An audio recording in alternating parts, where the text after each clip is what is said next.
JNU ने माना कश्मीर पाकिस्तान का हिस्सा है। मोदी को झुकाने के लिए कश्मीर की सौदेबाजी। जेएनयू में फिर से पनप रहे पाक परस्त छात्र। कश्मीर से कन्याकुमारी, भारत माता एक हमारी।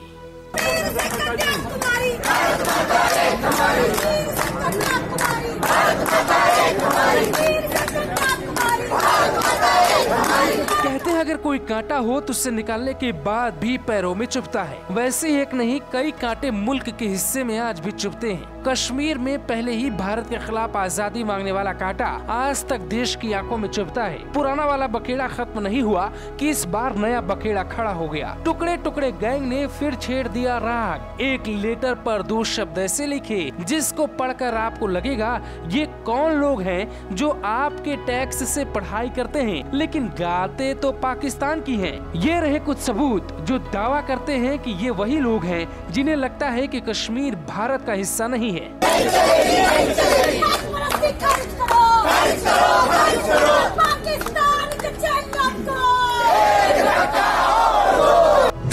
सबूत नंबर 1, विवादित वेबिनार यानी इंडियन ऑक्यूपेशन इन कश्मीर, मतलब कश्मीर भारत का हिस्सा नहीं है।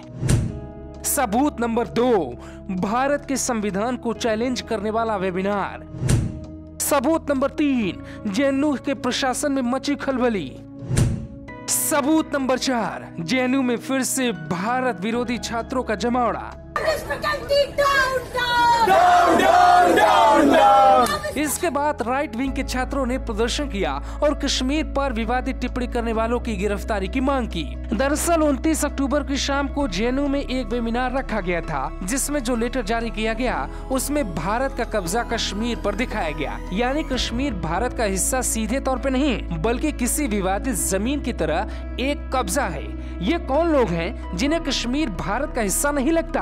आप जान के बहुत हैरान होंगे कि ये जेएनयू वाले तथाकथित देश के छात्र आपके टैक्स की गाढ़ी कमाई से पढ़ते हैं, फिर भी ये गाते ऐसे मुल्क की हैं जो हमारा सबसे बड़ा दुश्मन है। ये छाती पीट पीट कर कहते हैं कश्मीर भारत का हिस्सा नहीं। अब बताइए ये देश के छात्र हैं या फिर कुछ और? वेबिनार की जानकारी मिलते ही जेएनयू में खलबली मच गई। Professor Dhananjay Singh, VC M Jagdish Kumar जैसे पदाधिकारियों ने तुरंत निंदा की और जांच बैठा दी। ऐसा इसलिए क्योंकि मोदी सरकार ने जगदीश कुमार को खास नियुक्ति भी दी थी। विपक्ष इस बात का आरोप लगाता है कि ये आरएसएस बैकग्राउंड के हैं और बीजेपी के साथ इनकी ट्यूनिंग बहुत खास है, क्योंकि पिछली बार मोदी सरकार की जेएनयू प्रकरण के कारण छवि बहुत खराब हुई थी। इसीलिए सरकार इस बार अपने लोगों के सहारे जेएनयू में पल रहे देश विरोधी ताकतों पे लगाम लगाना चाहती है।